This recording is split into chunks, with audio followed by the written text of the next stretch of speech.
Everyone, welcome back to my YouTube channel. So आज जो topic हम स्टार्ट करेंगे that is hypocalcaemia. Previous lecture के अंदर अपने हाइपर कैल्सीमिया के बारे में डिस्कस किया था। उसमें हमने डिस्कस किया था कि अगर कैल्शियम का लेवल, सीरम कैल्शियम का लेवल अगर ग्रेटर देन 10.5 mg पर डीएल अगर देखने को मिले that is called hyper calcaemia. और आज हम डिस्कस करेंगे हाइपोकैल्सीमिया। सो हाइपो से हम समझ सकते हैं मतलब कम होना, कितना कम होना। अगर 8.5 mg पर डीएल से अगर कम हो जाए अगर कैल्शियम का लेवल सीरम के अंदर that is called hypocalcaemia. So hypocalcemia is the condition in which serum calcium concentration is reduced, usually less than 8.5 mg per dl. That is called hypercalcemia. Okay. So जैसे कि हमें पता है कि calcium का level जो है हमारी पैराथायराइड ग्लैंड के द्वारा रेगुलेट किया जाता है। पैराथायराइड ग्लैंड एक हार्मोन सिक्रेट करती है that is पैराथ hormone, PTH hormone. PTH hormone जो होता है वो कैल्शियम के लेवल को रेगुलेट करता है बाय एक्शन ऑन बोन्स पे एक्शन करके, किडनी पे एक्शन करके और हमारे जीआई ट्रैक्ट के ऊपर एक्शन करके वो कैल्शियम के लेवल को रेगुलेट करने की कोशिश करता है। ओके। और उसके साथ साथ वो जो फोस्फेट्स होते हैं फोस्फेट के लेवल को बॉडी के अंदर मेंटेन करने का काम करता है। सो हाइपोकैल्सीमिया उस कैल्शियम के लेवल के कम होने की क्या क्या रीजंस हो सकते हैं।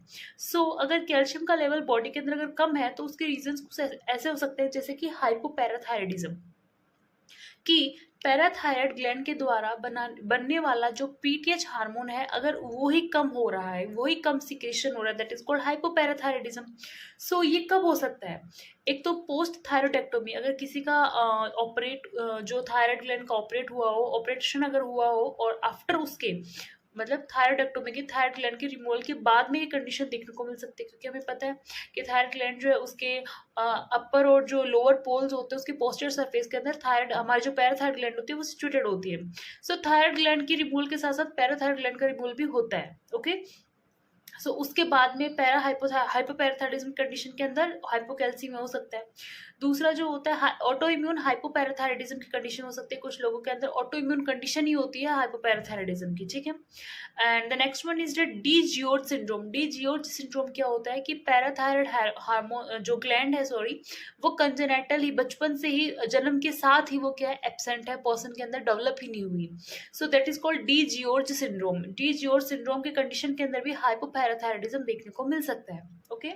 Now the second one is vitamin D deficiency और रेजिस्टेंस। जैसे कि हम प्रीवियस लेक्चर्स के अंदर डिस्कस कर चुके हैं कि विटामिन डी जो है, एक्टिवेटेड विटामिन डी जो है 1,2,5 डाईहाइड्रोक्सीकोलोकैल्सिफेरॉल होती है, जो कि 2,5 डाईहाइड्रोक्सीकोलोकैल्सिफेरॉल के द्वारा पैराथायराइड हार्मोन की प्रेजेंस के अंदर किडनीज के अंदर एक्टिवेटेड विटामिन डी के अंदर कन्वर्ट होती है। सो विटामिन डी की अगर डेफिशिएंसी होगी, जैसे कि अगर न्यूट्रिशनल डेफिशिएंसी भी हो सकती है, मैल एब्जॉर्प्शन हो सकता है, एब्जॉर्प्शन ही नहीं हो पा रहा, क्रोनिक लीवर डिजीजेस की कंडीशन के अंदर हो सकता है, फिर क्रोनिक किडनी डिजीज हो सकती है। किडनीज के अंदर ये जो कन्वर्जन है ये 1,2,5 डाईहाइड्रोक्सीकोलोकैल्सिफेरॉल वाला वो हो ही नहीं पा रहा। सो ऐसे कंडीशंस के अंदर भी हाइपोकैल्सीमिया की कंडीशन होती है। ठीक है।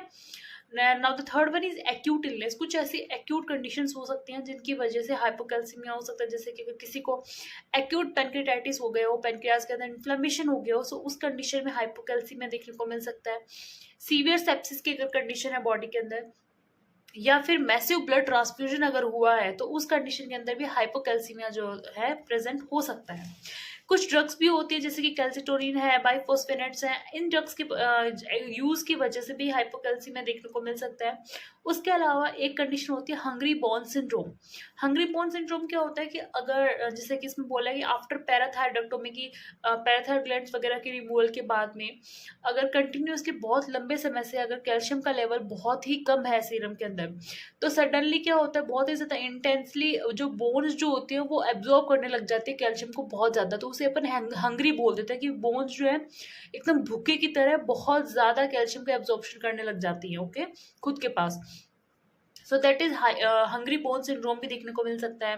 हाइपोमैग्नीसीमिया देखने को मिल सकता है, जैसे कि हमें पता है कि जो किडनीज होती है, किडनी से जब कैल्शियम को रीअब्जॉर्ब किया जाता है तो उसके साथ साथ मैग्नीशियम और अपना जो हाइड्रोजन आयन्स होते हैं उनको भी एब्जॉर्ब किया जाता है। सो अगर हाइपोकैल्सीमिया अगर कैल्शियम एक कम एब्जॉर्ब हो रहा है तो हाइपोमैग्नीसीमिया भी जो है बॉडी के अंदर वो देखने को मिलेगा। Okay. Now the last one is pseudo hypoparathyroidism. Pseudo hypo का मतलब होता है कि एक्चुअल में वहाँ पे कोई पैराथायरिडिज्म ग्लैंड ग्लैंड में ऐसा कुछ प्रॉब्लम नहीं है, पैराथायरॉयड जितना सीक्रेट होना चाहिए उतना सीक्रेट हो रहा है, बट उनके जो रिसेप्टर्स हैं उसको सेंस करने वाले, वो रिसेप्टर्स में ही कुछ ना कुछ डेफिशिएंसी या फिर कुछ ना कुछ प्रॉब्लम है, that is called pseudo hypoparathyroidism. Okay, so ये कुछ कॉजेज हमने डिस्कस किए कि हाइपोपैराथायरॉयडिज्म विटामिन डी डेफिशिएंसी या रेजिस्टेंस की वजह से, एक्यूट इलनेसेस की वजह से, ड्रग्स वगैरह या फिर कुछ अदर्स, जैसे हमने हंग्री बोन सिंड्रोम, हाइपोमैग्नीशियमिया और सीडो हाइपोपैराथायरॉयडिज्म जैसे कंडीशंस को हमने कॉज में डिस्कस किया। ओके, नाउ क्लिनिकल फीचर्स क्या क्या होंगे अगर पर्सन हाइपोकैल्सीमिया से अगर सफर कर रहा है, तो उसके अंदर क्या क्या क्लिनिकल फीचर्स देखने को मिल सकते हैं। सो अगर कुछ टाइम के लिए अगर हाइपोकैल्सीमिया है तो डलनेस, डिजीनेस, ड्राउजीनेस ऐसे जैसे कंडीशंस देखने को मिल सकती हैं। बट अगर बहुत लंबे समय से अगर किसी पर्सन के अंदर अगर हाइपोकैल्सीमिया की कंडीशन चल रही है, देन उसके अंदर टिटेनी जैसी कंडीशंस देखने को मिल सकती हैं। Now what is tetany? So tetany क्या होता है कि टिटेनी में कुछ स्पाज्म्स देखने को मिलते हैं, इनवॉलेंट्री मसल्स के कॉन्ट्रैक्शंस देखने को मिलते हैं। ठीक है, so it is a low ionised calcium increase excitability of peripheral nerves. अगर कैल्शियम का लेवल अगर बॉडी के अंदर सीरम में बहुत ही अगर कम हो जाता है, तो उसकी वजह से वहाँ पे प्रेजेंट जो पेरिफेरल जो नर्व्स होते हैं उनके अंदर एक्साइटेबिलिटी बहुत ज़्यादा इंक्रीज हो जाती है, जिसकी वजह से इनवॉलेंट्री मसल्स कॉन्ट्रैक्शंस देखने को मिलते हैं। ठीक है, फिर हम बात करते हैं अडल्ट के अंदर। तो अडल्ट के अंदर टिटेनी कब देखने को मिल सकती है? अगर अडल्ट के अंदर अगर टोटल सीरम कैल्शियम का लेवल अगर लेस देन 2 मिलीमोल पर लीटर से भी अगर कम हो जाए, मतलब 8 मिलीग्राम पर डेसीलीटर से अगर कम हो जाता है, देन वहाँ पे अडल्ट के अंदर टिटेनी जैसी कंडीशंस देखने को मिल सकती हैं। और मोर कॉमन कंप्लेंट जो होती है उसके अंदर टिंगलिंग होती है, नमनेस होती है हैंड्स में, फिट्स में और around the mouth, and then फिर कार्पोपेडल स्पाज्म देखने को मिल सकते हैं। बट जो अगर बच्चों की बात करते हैं तो बच्चों के अंदर स्टीरोइड्स कॉमन हो सकते हैं, कन्वर्जन्स देखने को मिल सकते हैं और कार्पोपेडल स्पाज्म जो है कॉमनली ये 3 चीजें देखने को मिल सकती हैं। ठीक है, अब हम डिस्कस करते हैं कि कार्पोपेडल स्पाज्म क्या होता है। ठीक है, या फिर स्टीरोइड जो हमने बोला वो क्या होता है। सो कार्पोपेडल स्पाज्म जो होती है, मैं एक पिक्चर भी ऐड कर दूंगी। सो कार्पोपेडल स्पाज्म में क्या होता है, क्लासिकल हैंड पोस्चर होता है एक प्रकार का। ठीक है, जैसे कि मैं एक्सप्लेन करती हूँ कि इसके अंदर बोला है कि flexion at the metacarpophalangeal joints. हमारे जो मेटाकार्पोफेलेंजियल जॉइंट्स होते हैं, फॉर एग्जांपल अगर ये मेरा हैंड है तो ये जो होंगे ये नकल जिन्हें हम कहते हैं, ये हमारे मेटाकार्पोफेलेंजियल जॉइंट्स हैं। इनका क्या होता है, फ्लेक्शन होता है। फ्लेक्शन मतलब ये मेटाकार्पोफेलेंजियल जॉइंट्स अंदर की तरफ बेंड होंगे। Okay, extension of interphalangeal joint, बल्कि ये जो इंटरफेलेंजियल जॉइंट्स है इनकी ये एक्सटेंडेड कंडीशन में रहेंगे, मतलब ऐसे। Okay, and opposition of thumb जो हमारा ये थंब होगा वो पाम की तरफ अंदर की तरफ मूव हो जाएगा। सो इस तरीके से कुछ कंडीशन जो है वो देखने को मिलती है।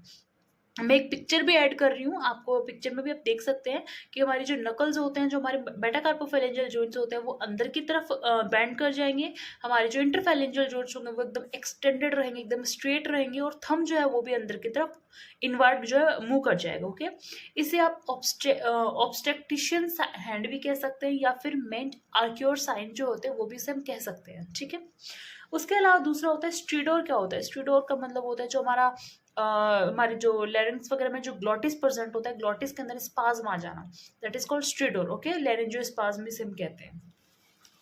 फिर हम बात करते हैं कि लेटेंट टिटेनी की कुछ क्लिनिकल जो है साइंस भी प्रेजेंट होते हैं, जैसे कि जिन्हें हम 3 साइन से बेस्टली डिटेक्टेड कर सकते हैं। एक तो होता है ट्राउजर साइन, एक होता है चेविस्टक साइन और एक होता है अर्ब साइन। ओके, सबसे पहले ट्राउजर साइन क्या होता है? ट्राउजर साइन का मतलब होता है कि अगर जैसे कि हम स्फिग्नोमैनोमीटर जो बीपी इंस्ट्रूमेंट होता है उसका जो कफ जो होता है उसे हम बांधते हैं हाथ पे, फोर आर्म पे। सो उस टाइम पे क्या, सॉरी आर्म के ऊपर। सो उस टाइम पे क्या होता है, जब हम उसकी द इन्फ्लेटेड बीपी कफ जो होगा उसको हम सिस्टोलिक प्रेशर से भी ऊपर तक इन्फ्लेट करेंगे, उसे हम इन्फ्लेट करेंगे। ओके, और उसको हाथ पे कम से कम 3 मिनट तक हम बांधे रखेंगे। तो उसके बाद में पेशेंट के अंदर कार्पल स्पाज्म जो होता है वो अपीयर हो जाता है, that is called Trousseau sign. Okay, now the second sign is the Chvostek sign. Chvostek sign क्या होता है, आप फेशियल मसल जो होते हैं उसको बहुत ही जेंटली अगर आप टैप करते हो, ठीक मतलब फेशियल जो नर्व्स होती है हमारे जो ईयर होता है जस्ट फ्रंट के अंदर, तो आप जब जेंटली टैप करते हैं तो फेशियल मसल्स के अंदर ट्विचिंग देखने को मिलती है। ठीक है, ये फेशियल नर्व की हाइपर इरिटेबिलिटी की वजह से देखने को मिलता है, that is called Chvostek sign. Now the third one is Erb sign. Erb sign क्या होता है, हमारी जो स्केलेटन मसल्स होंगी उनके अंदर हाइपर एक्साइटेबिलिटी देखने को मिलती है। इवन एक माइल्ड इलेक्ट्रिक स्टिमुलस, अगर आप बहुत कम छोटा सा इलेक्ट्रिक स्टिमुलस भी अगर देंगे पेशेंट को तो बहुत ज्यादा स्केलेटन मसल्स में हाइपर एक्साइटेबिलिटी देखने को मिलती है, दैट इज कॉल्ड अर्ब साइन। ओके, सो ये हमारे तीनों साइन हो गए। ट्राउसेज साइन जिसमें हमने बीपी कफ को बांधा, 3 मिनट तक रखा, कार्पल स्पाज्म देखने को मिले। चेस्ट साइन में जेंटली टैप करते हैं ईयर के, कान के जस्ट फ्रंट के अंदर, तो फेशियल मसल्स में ट्विचिंग देखने को मिलती है। एंड द अर्ब साइन इज क्या है, माइल्ड इलेक्ट्रिकल स्टिमुलस से भी हाइपर एक्साइटेबिलिटी देखने को मिलती है। Okay, now the other features are ophthalmic, जिसे आंख से रिलेटेड पेपिलोइडिमा देखने को मिल सकता है। कार्डियक साइन से अगर देखें तो ईसीजी के अंदर जो क्यूटी इंटरवल होगा वो बहुत ही प्रोलॉन्ग देखने को मिलेगा, और साथ में वेंट्रिकुलर एरिथमिया जैसी कंडीशंस भी देखने को मिल सकती है। और अगर प्रोलॉन्ग्ड अगर हाइपोकैल्शियमिया किसी पर्सन के अंदर है तो जो बेसल गैंग्लियाज होते हैं उनके अंदर कैल्सिफिकेशन देखने को मिल सकता है। ग्रैंडमल एपिलेप्सी, एपिलेप्टिक अटैक आ सकते हैं पर्सन को, साइकोसिस वगैरह हो सकते हैं, कैटरेक्ट जैसी कंडीशन जो होती हैं वो भी देखने को मिल सकती है। ओके, और अगर हाइपोकैल्शियमिया के साथ अगर हाइपोफॉस्फेटीमिया भी है तो बच्चों के अंदर रिकेट्स जैसी कंडीशन हो सकती है, और अडल्ट के अंदर ऑस्टियोमेलेशिया जैसी कंडीशन जो होती है वो भी डेवलप हो सकती है। नाउ द इन्वेस्टिगेशंस के अंदर नॉर्मल ब्लड टेस्ट करवाएंगे। अगर कैल्शियम का लेवल कम है तो ऑब्वियसली आपके ब्लड के अंदर कैल्शियम का लेवल कम देखने को मिलेगा, और पैराथायराइड हार्मोन जो होते हैं उसका लेवल भी कम देखने को मिलेगा। फॉस्फेट्स जो होते हैं, फॉस्फेट का लेवल बढ़ जाएगा, क्योंकि पीटीएच क्या होता है, फॉस्फेट के लेवल को कंट्रोल करता है। बट अगर पीटीएच का लेवल कम हो गया तो फॉस्फेट का लेवल ज्यादा देखने को मिलेगा। ठीक है, और पीटीएच की कमी है तो विटामिन डी की कमी होगी, क्योंकि विटामिन डी जो है वो पीटीएच की वजह से ही बन सकता है। 2,5 हाइड्रोकोलेकोलेस्टेरॉल ही पीटीएच की प्रेजेंस में 1,2,5 डाईहाइड्रोक्सीकोलेकोलेस्टेरॉल में कन्वर्ट होता था। तो अगर पीटीएच ही नहीं है तो ये कन्वर्जन भी नहीं हो पाएगा, और उसके साथ साथ अगर कैल्शियम का एब्जॉर्प्शन नहीं होगा किडनी से, डीसीटी से, तो मैग्नीशियम का एब्जॉर्प्शन भी, मैग्नीशियम का लेवल जो है सीरम के अंदर वो भी कम देखने को मिलेगा। ओके, आप रेनल फंक्शन टेस्ट वगैरह करवा सकते हैं। आप ईसीजी के अंदर देख सकते हैं कि क्यूटी इंटरवल कम देखने को मिलता है। सो मैनेजमेंट के अंदर हम अगर एक्यूट सिम्टोमेटिक अगर है तो हम आईवी के थ्रू हम कैल्शियम ग्लूकोनेट वगैरह दे सकते हैं, ईसीजी मॉनिटरिंग कर सकते हैं, और मैग्नीशियम डेफिशिएंसी वगैरह को भी करेक्ट करने की कोशिश कर सकते हैं। बट अगर ये कंडीशन बहुत ही क्रॉनिक स्टेज में जा चुकी है, क्रॉनिक चल रही है, देन आप उसको ओरल कैल्शियम सप्लीमेंट्स दें पेशेंट को। आप उसको विटामिन डी की सप्लीमेंट्स दे सकते हैं, और कुछ अंडरलाइन अगर वो कॉजेज वगैरह तो उनको ट्रीट कर सकते हैं। और पेशेंट को एडवाइस कीजिए कि कैल्शियम से जो डाइट होती है, कैल्शियम रिच डाइट्स होती हैं जैसे मिल्क प्रोडक्ट्स वगैरह, डेयरी प्रोडक्ट्स वगैरह, उनको ज़्यादा से ज़्यादा कंज्यूम करना चाहिए। Okay, so this is our hypocalcaemia. अगर आपको कोई भी डाउट है तो आप मुझे कमेंट सेक्शन के अंदर कमेंट कर सकते हैं। Okay, thank you.